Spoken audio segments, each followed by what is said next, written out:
This is for TOK. TOK. Oh, TOK. Yeah. Better Yeah. still. Who's your teacher? Mr. Herzig. Yeah. One of my favorite people.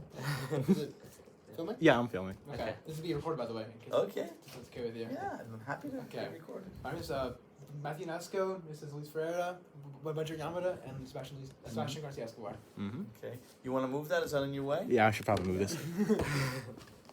All right. Epic. We're good? Yeah, we're good. Okay. Get started. So our first question is, what was the road to education that led you to your position as superintendent? That's a hard question. I think I had a very poor experience with school to start. My parents moved around a lot, so I was in, I think, 7 or 8 elementary schools before the 3rd grade. Wow. So, and I was the first child, and my parents were working class. And for me, because I moved so much, I never really got grounded. I didn't know kids, I didn't feel connected to a school community. And so I always felt like a bit of an outsider. And then eventually, I think over time, I began to figure it out. And I remember I wanted to be a writer as a young man, but I ended up choosing teaching because I thought that I could write in the summer and teach English during the year. But what I realized as I started to teach was that school didn't work for a lot of kids, that it was a struggle for more kids than I realized. I always thought it was just me. But I think that's what compelled me to want to do more than just teach, because I realized I could reach more kids if I expanded my realm of responsibility. So I taught for a long time before I decided to go into administration, 18 years. I taught English. And then slowly, the second part of my career, I decided I wanted to do more to make a whole system, a whole world where kids could all feel welcome. That's sort of the reason the district is structured the way it is. Am I correct in assuming that you taught theater at a certain point as well? I did. I started a theater program in a middle school, which was in an urban setting. Most of the kids were black, and most were on free and reduced lunch, so it was a pretty impoverished place. But I felt as if the curriculum was so limited, so you could take the basic subjects, but there was no course where you could express yourself. So it was a very different kind of theater program from middle school. We wrote an original play every year, the kids and I. I would give them a theme, and then they would write about their life experiences about that theme. One of the first ones we wrote about was the theme of bias, because they had all experienced some form of bias in their lives or had relatives, and so they would write these personal narratives, and then together we would weave them into a production. Do you think? Oh, sorry. No, please. Do you think that was the most important play you guys ever wrote? I don't know if it was the most important. I think what was the most important was the way we did it, because I never actually knew what would be revealed. We asked the kids to write one year around experiences that they had found in their family that were difficult for them. You know, 8th grade, that's a lot to ask of a kid, but typically we thought we might get my grandfather died or something like that. But we got a lot of kids who wrote about being physically or sexually abused, which was very hard when you're hearing that from 8th graders. And those are pretty young kids to have experienced that level of trauma. And I struggled with that because I didn't want to overwhelm them. On the other hand, I felt, it's really important to give them a way to express some of the life experiences they've had. So that was tough. So I think for me, it wasn't so much an individual play, but it was realizing that for a lot of kids, particularly kids who, for whatever reason, didn't have the kind of resources that they needed, giving them voice, a chance to talk about the things that were really on their minds, was probably more important than the play itself. So in what way does your history in the arts influence your role as administrator now?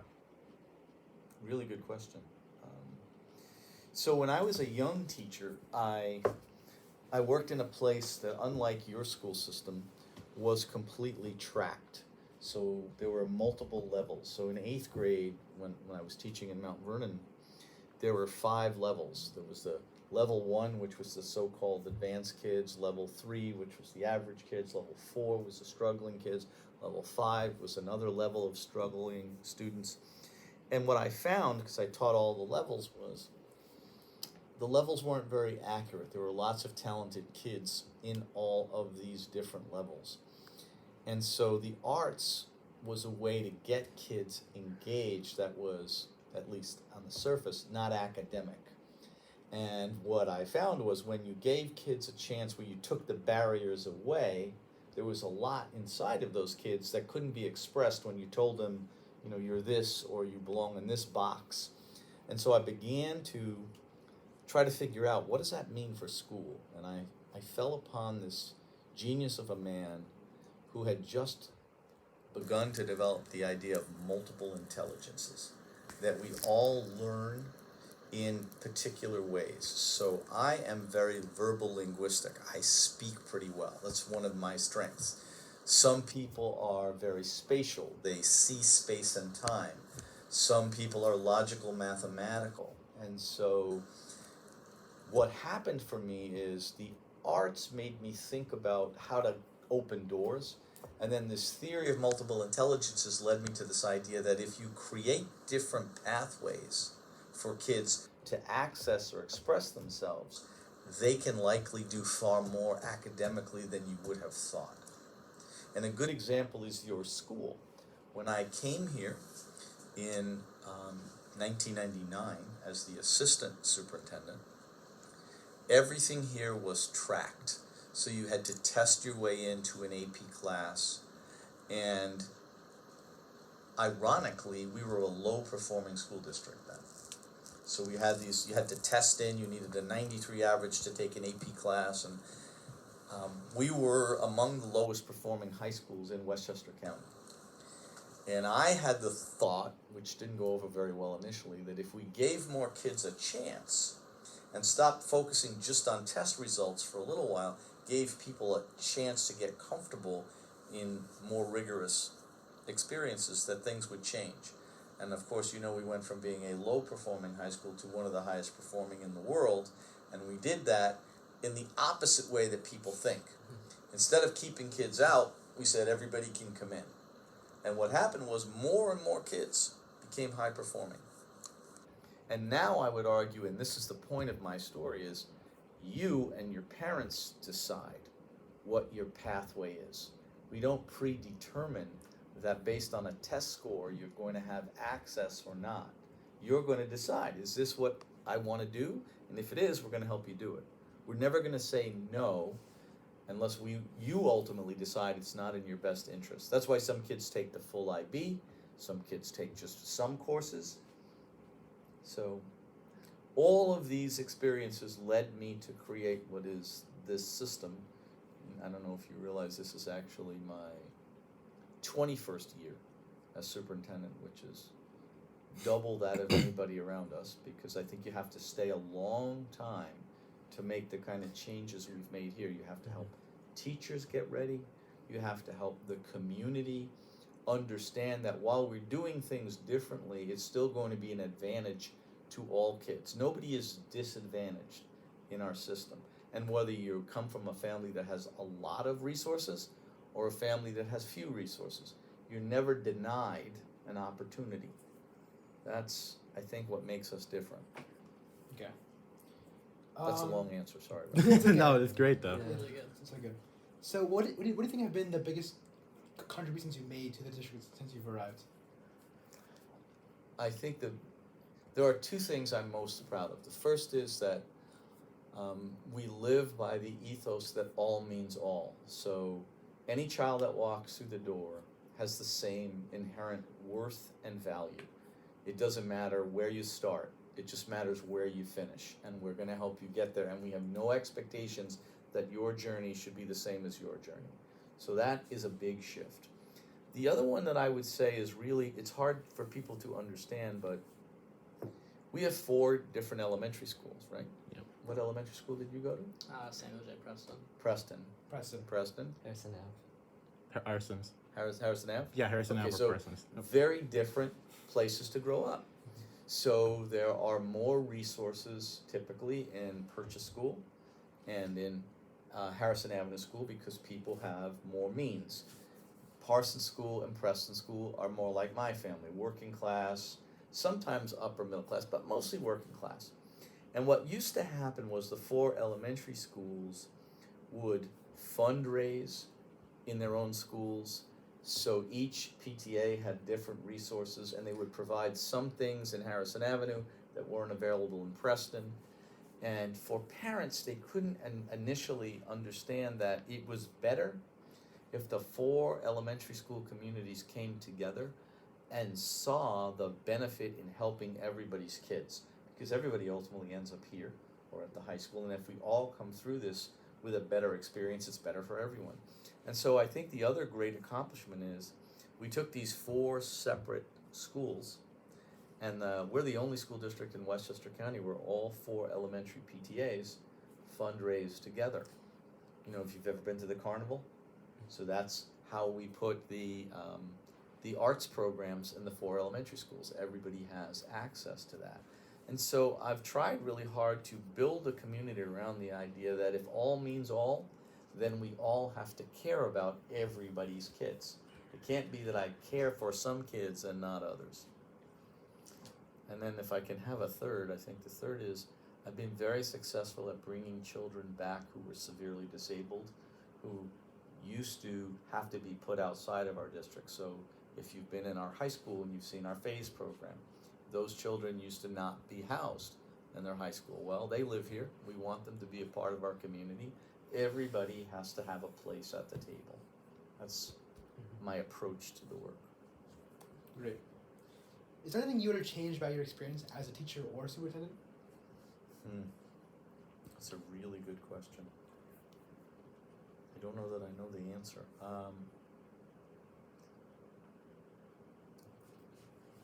So because of the way I do the work, this is going to be a very heavy answer for you. My daughters are up there. One of my daughters once said at her back to school night that Daddy lives at work and sometimes he comes home. So I spent a lot of time when I first came here trying to convince people that caring for everybody's kids was a good idea. And it took a lot of convincing, because initially when I came, you guys don't remember this, but people wanted to fire me a lot because I was asking them to do something that was different. They didn't understand it. They didn't believe it because it's not done anywhere else. And it took a lot of time away from my own children.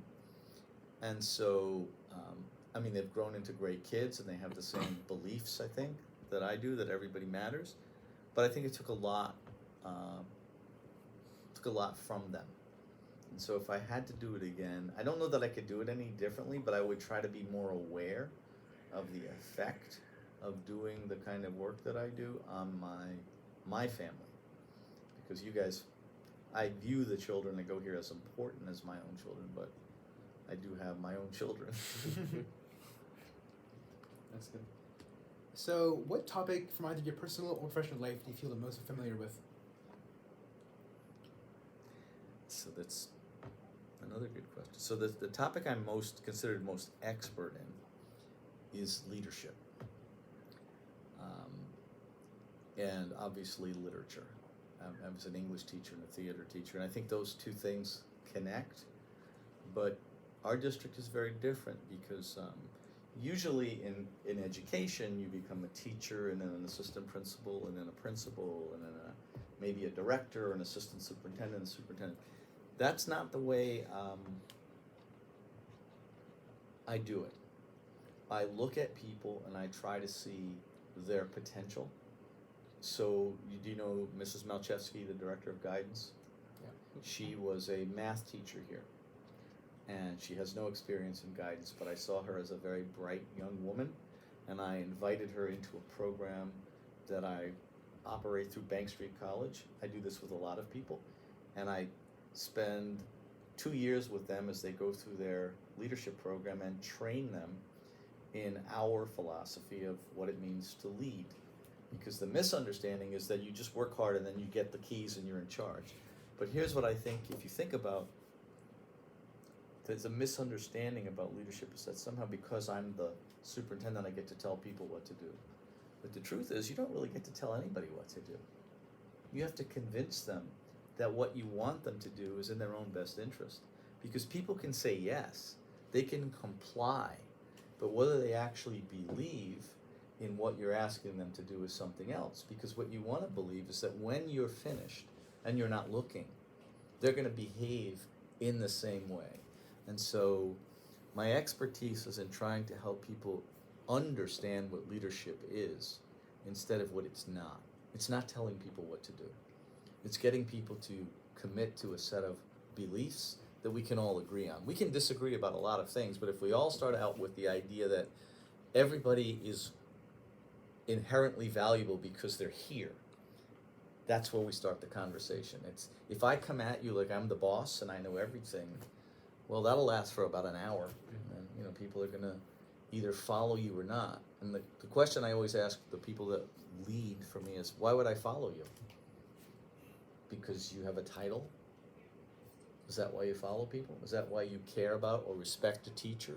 You respect the teacher because you feel like that teacher is really giving something to you that's important. And so that motivates you more so than the curriculum.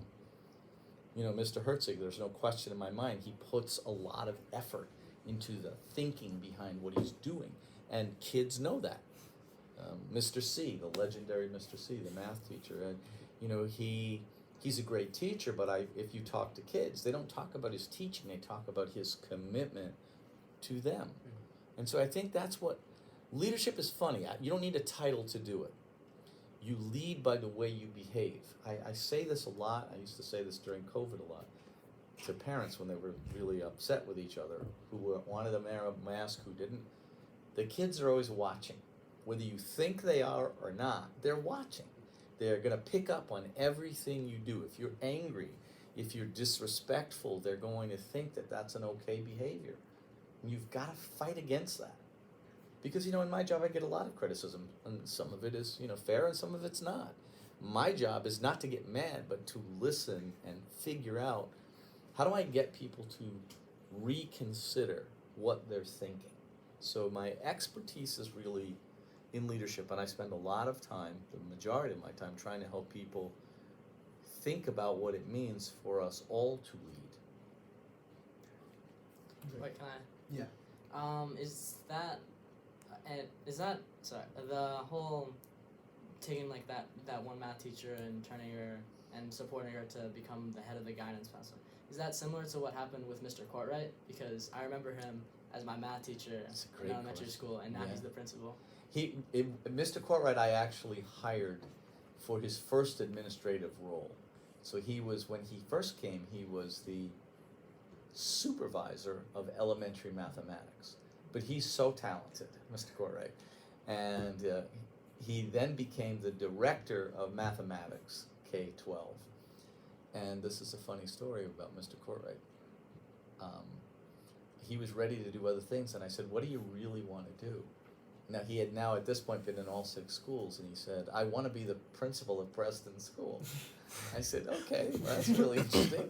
It's not what I would have thought. And so he interviewed for the job, and of course, he's done an incredible job. Mr. Courtwright's another great example. Mr. Courtwright knows his students, and they still feel connected to him even now. Yeah. Yeah, he's one of my great hires. But there are a bunch of people in the district. Mrs. Goldman from Parsons School, who's an assistant principal. Mrs. Egan, who's the director of world languages. She was a teacher here, and I promoted her to a position. Mrs. Driggers, who was an instructional coach. Mrs. Payano, who's an instructional coach. Who am I forgetting? I'm forgetting a lot. I remember Miss DeAndre was my teacher in the 5th grade, and then she's promoted to the director of math. Yeah. Now, Mrs. DeAndre is another great example of seeing, first of all, another brilliant person, great teacher. You know who recommended her to me? Mr. Courtwright. Mr. Courtwright said, you should put this person in a leadership program. So I put her in a leadership program. She was an elementary special education teacher. Pretty narrow. But after I watched her over a few years, it became clear to me that she was brilliant and that she needed to do more work. And so she spent a year as a coach helping teachers get better. Then she spent a year as the elementary supervisor, and then she became Mr. Cartwright's replacement, the K-12 director of mathematics. And he would say, I don't know if I agree, that she's the best ever. So, but my point is, isn't that the same with kids? If you see them in the little box that they're in, you don't realize, look at all the other things. So she shouldn't be the director of mathematics because that's not her background. She has a degree in special education. She has an undergraduate degree in math. But that's what she's good at. Mrs. Malchevsky was a secondary math teacher with a degree in special education. She has no background in guidance. But when I kept interviewing candidates, what I found was she was the most intelligent and had the most passion about trying to figure out how to make guidance what we wanted it to be. So when I see people, I see possibility instead of limitation. It's the same approach you take as a teacher. It reminds me of the story of Mr. Burns too, because he tells the story a lot, in which he had a degree in psychology, he came here, had very little direction, but then now he just loves math, and he's another great story. Being a student is like, I can feel the passion of math from it. It's very, very strong, very strong energy you get from Mr. Burns. Every day is so great. It's so interesting you said it because, we try to hire teachers who obviously have to have great content knowledge. Mm-hmm. But what we're always looking for, and it's even in the questions we ask in the interview or the essay you write, how do you make sure every kid feels seen and valued? Because it's easy sometimes when a kid comes and they're really good at the subject, but what do you do when they struggle? Do you have a plan to bring them along? And success doesn't look the same for all kids. My oldest daughter, Ashley, has a degree in musical theater, but she was an undiagnosed Asperger's student. Even I missed it because she was high performing, but she always struggled to fit in socially, and school was hard for her. Even though she did well, it was very draining. And my other daughter has a degree, double master's degree in social work and public health, and she was more typical. She fit into school. What we want is a school district that could serve all those needs, not just one or the other. And that's one of the reasons I love our high school so much. If I pulled 12 transcripts randomly, none of them would look the same. You're all taking slightly different things. Some people are full IB, some people have taken just 1 or 2 IB, some people take a lot of music, some people take a lot of math. That's not typical. Okay. The one thing I would want you guys to do when you leave is look at other high schools, and you will be shocked at how different your high school really is. Yeah, I think that'll be one of the takeaways I think I'll get when I leave. One of a kind high school, eh? Yeah. I don't know, it's hard to notice now because we're still experiencing it, but graduating and after graduating, I think you will notice. Yeah, because it's the only thing we've experienced. Yeah. Did you all go to middle school here? Yeah. Okay, so how many middle schools in Westchester County give the entire 8th grade the algebra readings? How many would you guess? None. All of them? You're in it. Or just one? One of one. Oh wow.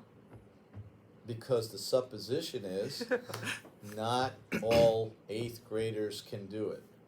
Oh. It's just the 8th graders that live in Harrison. Do you see what I mean? If you start off with the belief that kids can't, then they won't. Yeah. If you start off with the belief that if you give them the opportunity and you tell them along the way that they're capable, ultimately, with the right supports, they do. You know how many kids pass the Regents in algebra here? I think About 99%. Yeah. Wow.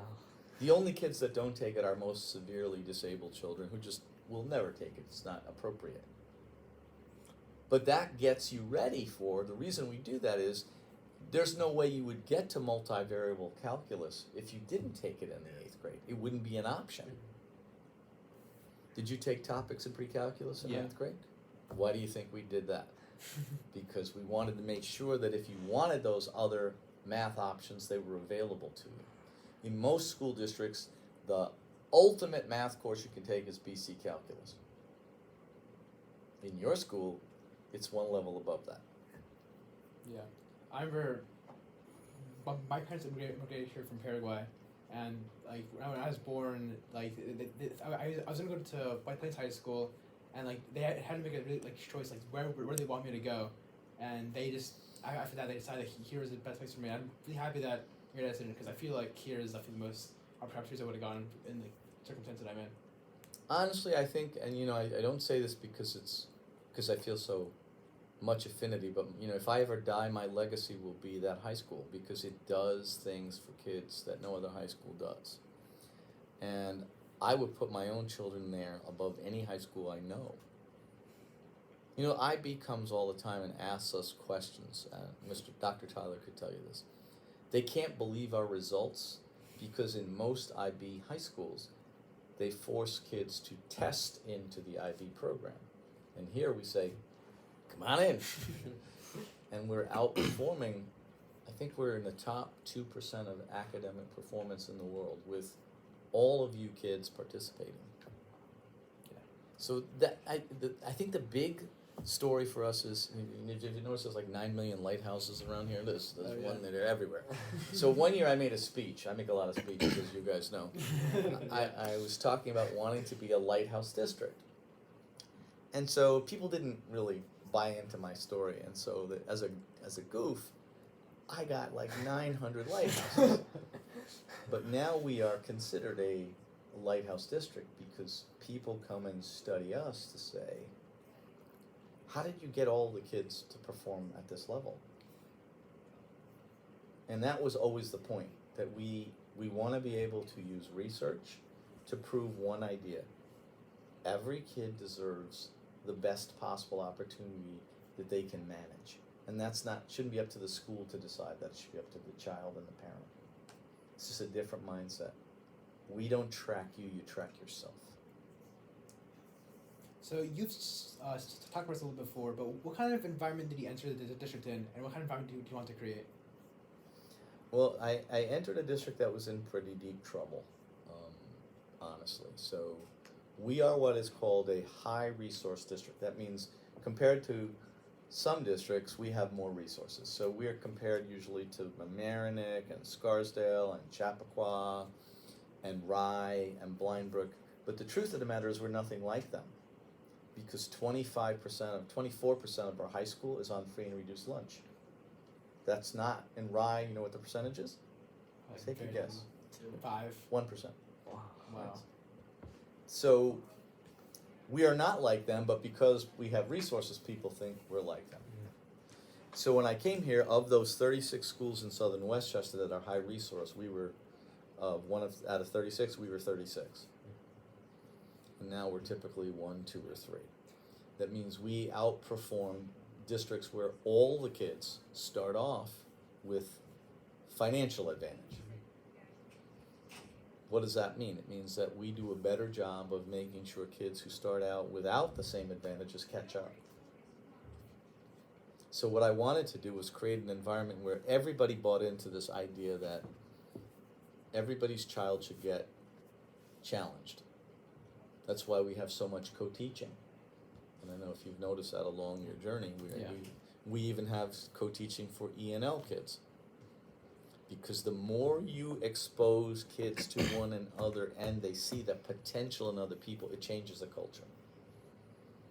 You know another big change I made? In many high schools, you get ranked from 1 to... There's no ranking in our high school. Do you know why I got rid of ranking? Because it was hurting kids. People were taking a course so that they could get a 0.25% higher than you, not because they wanted it. And so we shifted to the college model where you're summa cum laude, magna cum laude, or cum laude. And whatever your average is, you make that model. And you know what happened? More and more kids became high performing because they started working together and stopped competing against one another.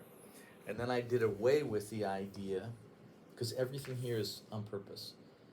In most schools, the valedictorian and the salutatorian speak at graduation. Do you know how it works here? It's chosen by teachers, chosen by students through NHS. take the Summa kids, because they are the highest performing, and those are the kids that have the highest average. And it's usually can be up to 25. I think it's been no more than 25. And we bring them together. And their job is to brainstorm what are the values that most reflect the senior class. And then they're allowed, based on the values that they choose, to pick one speaker. It can be from within the group, or it can be from anywhere in the class. Many times, they decide it's a kid, it's not the most academic kid, but the kid who represents the class, and they pick that person, and that person ends up on the stage. And then the Summa kids take all those adjectives that they've used to describe their class, and they hand them to the teachers. And the teachers get to pick one kid from in the Summa class that reflects those values. Because my purpose in switching is, it's not just about your academic performance. It's about your academic performance and your capacity to be a contributing, positive human being that truly reflects what this class cares about, not just the best math student. Does that make sense? Yeah. And you see what it does? It makes the kids focus on, to me, the more important part. Because we're all slightly different, but what is the real difference between a 93 and a 92? A bad day. But what is the difference between somebody who's always been a good friend, or always supported other people, or always been the person that welcomes the new kid? Those are the things that most kids, when you give them the chance, want to honor. But we're stuck with a system that actually makes us focus on the wrong thing. And I'm not saying scholarship isn't the right thing. That's why we have the magna, cum, and sum, because you can fall into any of those buckets. But there is no ceiling. You don't get to be one because we've already picked one. Everybody that works hard gets what they deserve. So the shift was all deliberate. Trying to help kids find the space to be comfortable in being really academic, but also being really good people. And rewarding both of those things. In most places, one is at the expense of the other because we're competing. Next question is, what value do you think is the most integral to a quality education? What value do I think is most integral to a quality education?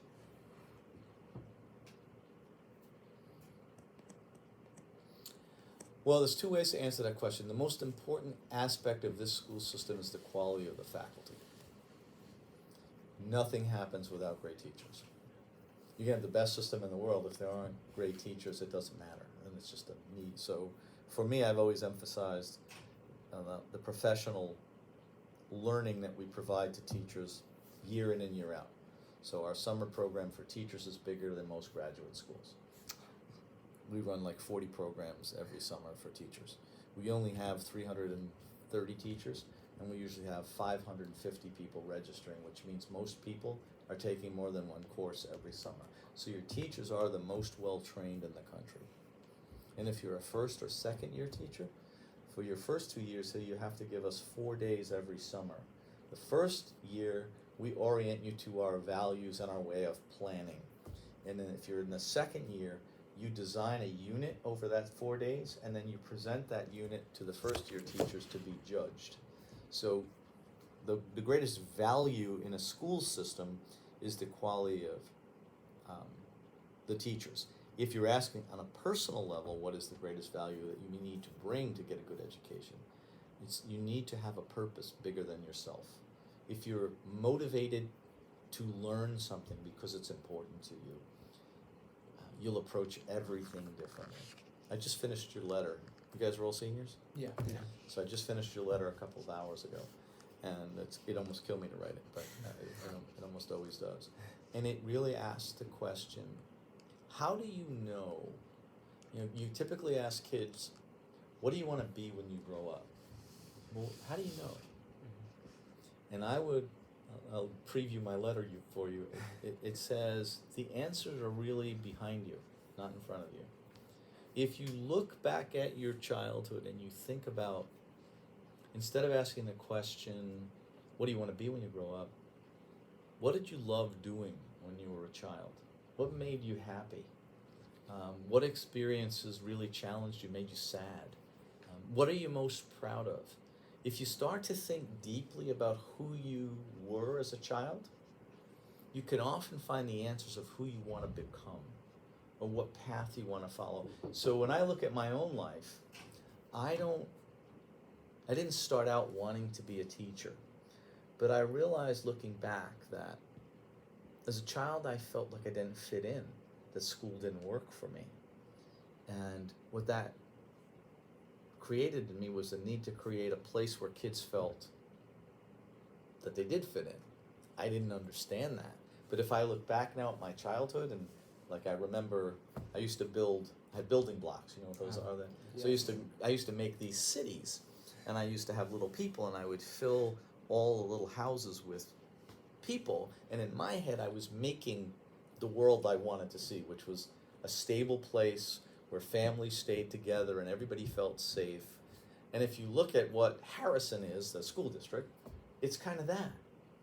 So I think sometimes we say to you as you are moving ahead, forget your childhood, it's time to be an adult.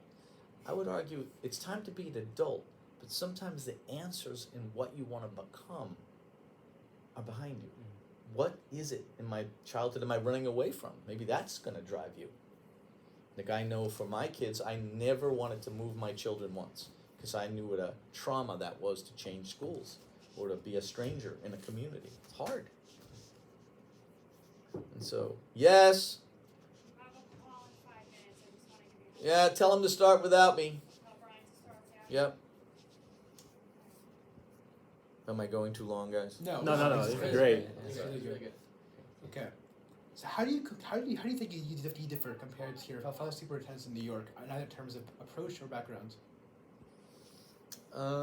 Well, background, it's hard to say. You know, my dad was a cab driver, and then he was a teamster.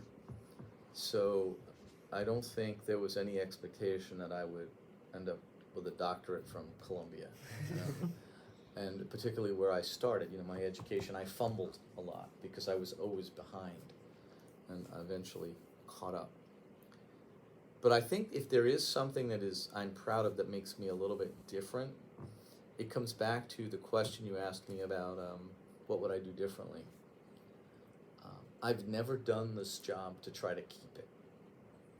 I've never done anything that was safe because it would be good for me.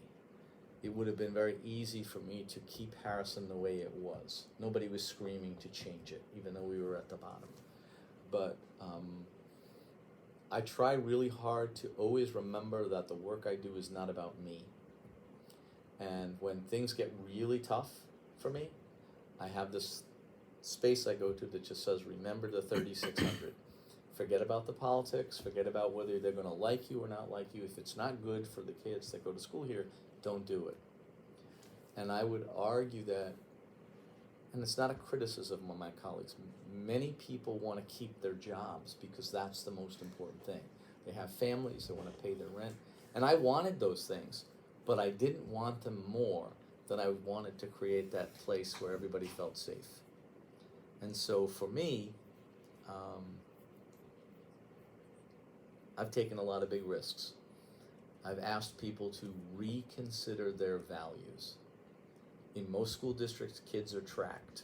They start in one track and they stay in that track forever, and that's their destiny.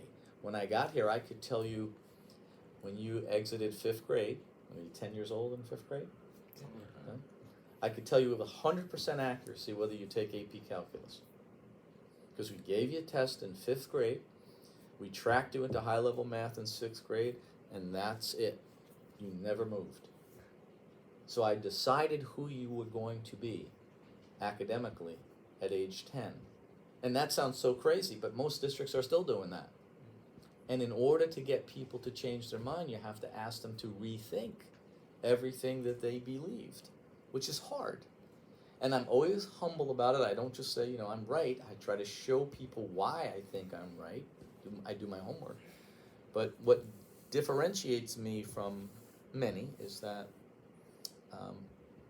I've not only done it, I've survived it. So we're still here after 20 years. You know, we are now considered an elite high school. It's better for all of you because when you apply to college and your high school has a stellar reputation, it opens doors. Or when they look at your transcript and they see, you know, you've taken all these IB classes, it opens doors. So I think that's what separates me. Did the jobs of your family have any effect on you when you're choosing your own? You know, my family they were a very loving family, but very, and I'm sure many people could say this, dysfunctional. My parents, though, are an artifact of a system that was tracked. So my family, both of my mom and dad are raised Italian. They are second generation Italian American, so they were born here, so were their parents, or most of their parents. And in the city of Mount Vernon, all the black and Italian kids went to a technical high school, and all the kids on the other side of town, which tended to be either families of college descent or Jewish or Protestant, went to a different school. That was an accepted idea then, that certain kinds of kids and families would do technical work, and other kinds of kids would do different work. And I think they were held back by the systems that they encountered. So my dad was, as I said, a truck driver and a teamster, but my mom was a very talented writer. She could play music by ear. She was one of 15 children. They were all really talented, and none of them had any access to education beyond high school. It wasn't available. And so if it's not available, it's very rare that people fight their way through the system to get it on their own.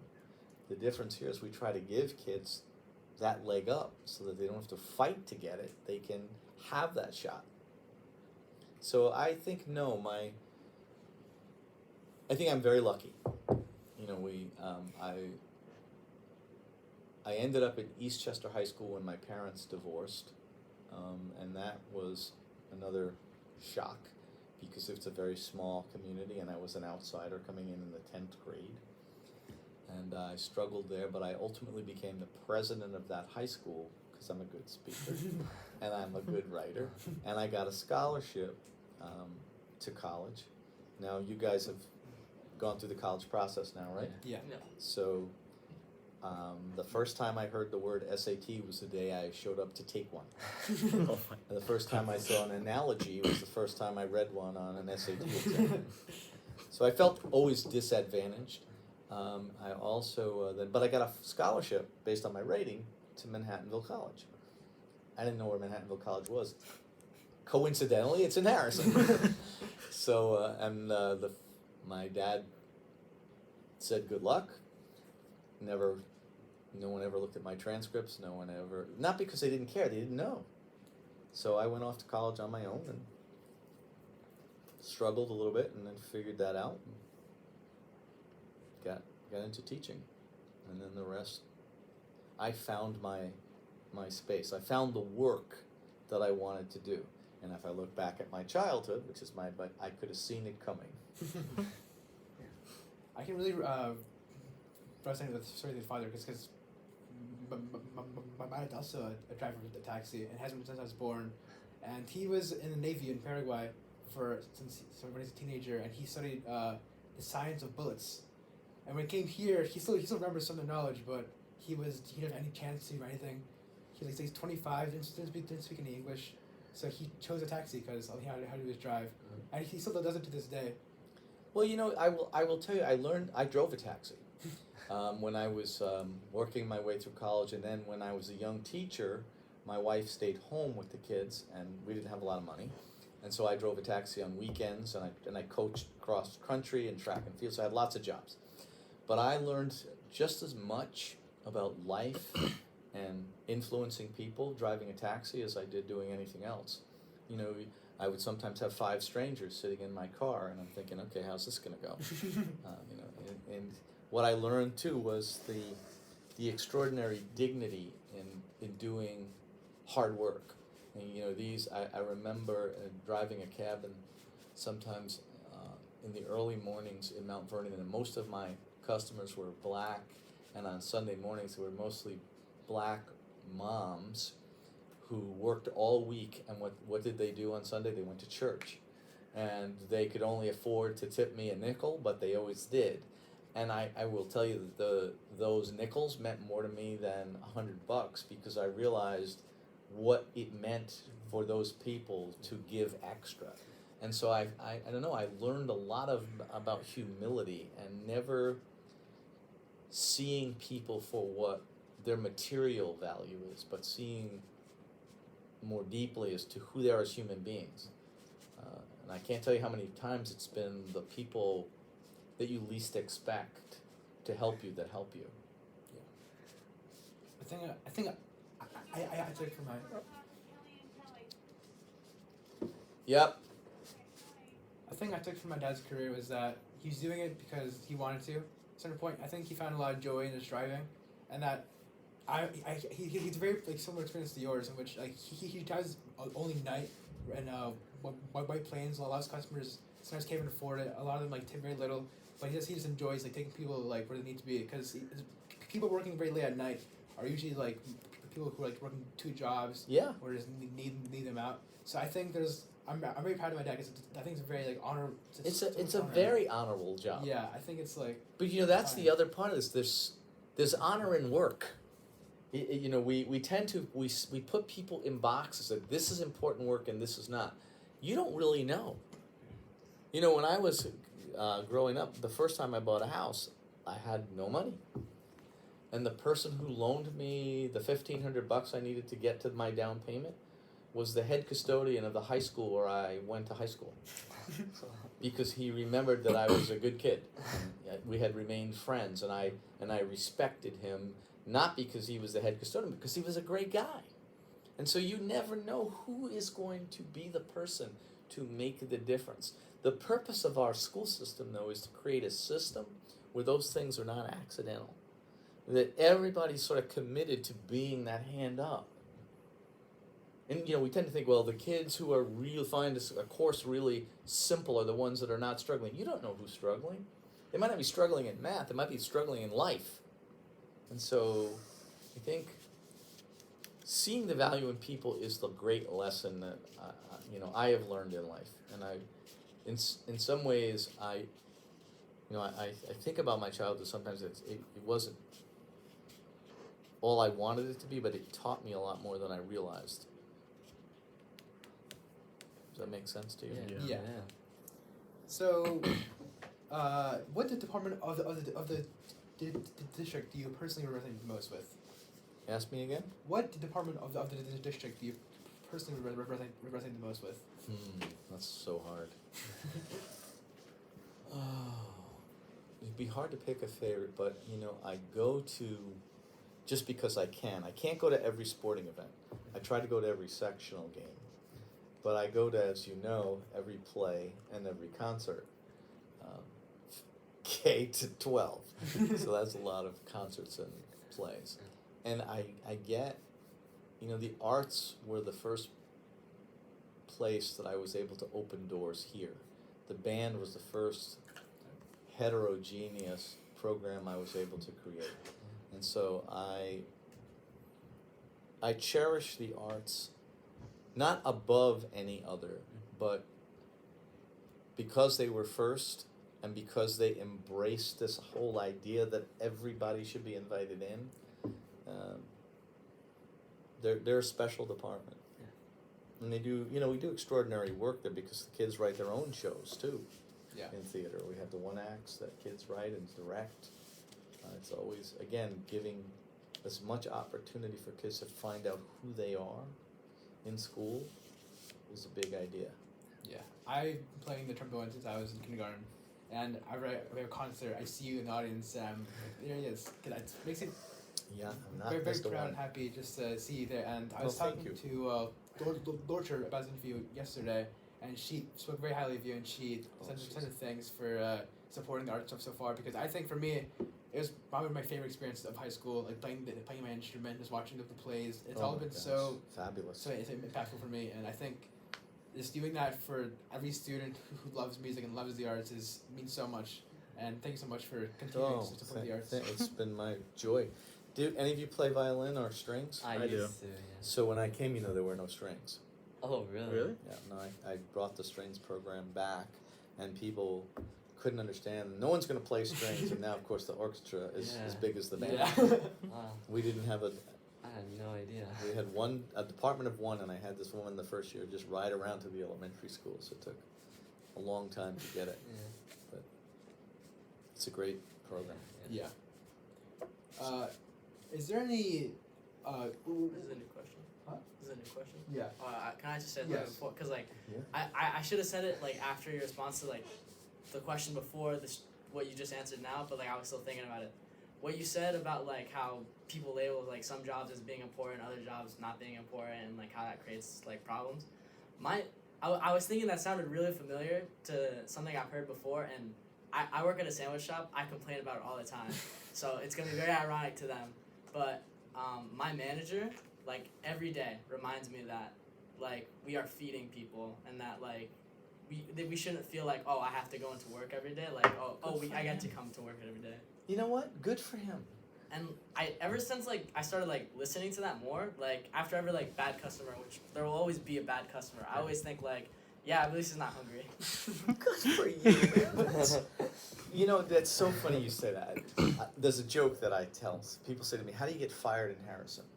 And I say, the fastest way to get fired is to treat the head custodian differently than treat the superintendent. If you don't see everybody as being important, you shouldn't be here. Because it's, how do people feel when you marginalize them because of the work they do? You're feeding people. That's a big deal. You're putting your hands on their food. You know, we're gonna get a little deep. What time is it? It's like 3:54.